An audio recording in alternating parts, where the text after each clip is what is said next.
Somehow I find myself reviewing another Apple TV project. They're making stuff that appeals to me, what can I say? I saw the advertisement for this, and before I even saw the logo, I said to myself, if this is another Apple project, I'm going to start worshipping Steve Jobs. Sure enough. They have me by the balls. My balls, I tell you.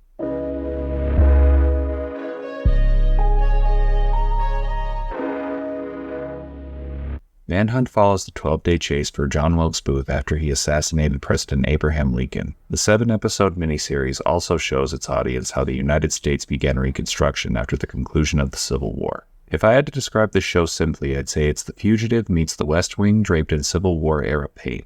And let me just say, I was digging this show. It's based on a book written by James L. Swanson. The man did his research, but of course there are some historical inaccuracies and liberties taken with the show to make it more consumable. That being said, Manhunt basically encompasses what you should have learned in 6th grade history class, along with some events that will leave you saying, wait, did that actually happen? Then you do some research, watch a few documentaries, and you're left with the thought, shit, that happened. Who'd have thunk it?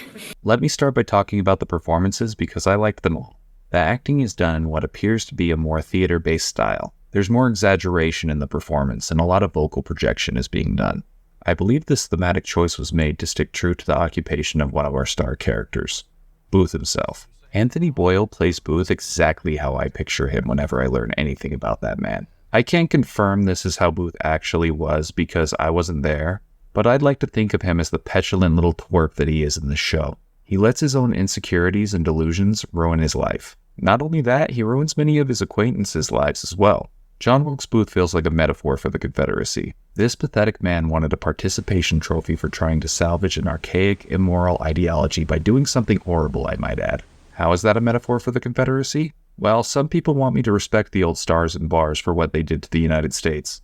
But I don't respect participation trophies. You lose! Back to topic, Anthony Boyle crushes his role. And he's in good company because Tobias Menzies is so good as Edward Stanton. Edward Stanton was the Secretary of War at the time, and I'm sure this character was sensationalized for TV, but my god, I loved this performance. This man is hell-bent on two things: capturing Lincoln's killer and ensuring Honest Abe's wishes for Reconstruction are met. He won't be able to accomplish all of those goals due to the blight of weaker men such as President Andrew Johnson, but he's going to give them hell regardless. I love characters with conviction, and Stanton is no exception. I'm going to say the most pretentious thing I think I've ever said about a piece of media, but I can't help it. The steadfast resolve that Tobias Menzies portrays in his performance of Edward Stanton is nothing short of electrifying. He's just outstanding, and I want to see this guy in more stuff. Movies, TV shows, Pepto commercials, I don't care, just get this man some scripts. I'm getting a little ahead of myself. The acting may not be for everyone due to the theater-inspired style, but something that should be for everyone is the production value seen in Manhunt. 1860s America comes alive in each episode, with period costumes and sets that make you feel like you're truly watching something from the time. I can tell you one thing, times may be tough now, but I'm happy I was born in the age of Wi-Fi, Valtrex, and running water. Hallelujah! I loved the show, but I want to mention some criticisms. First off, the last episode feels a little tacked on. The show's main point is obviously the manhunt for Booth, but they wrapped that up a hair too early. There is a lot of stuff to do after Booth is apprehended. There are the trials of the remaining conspirators, Stanton's resolution, and the fate of Reconstruction. All of that has to be summed up in an hour-long episode. By the time the credits rolled, I was left wanting. I get that Booth was the point, but the show had become bigger than that in my opinion. I almost wish we got a couple seasons of this. Maybe even start the series before the war, and end with the failed ratification of Johnson's impeachment.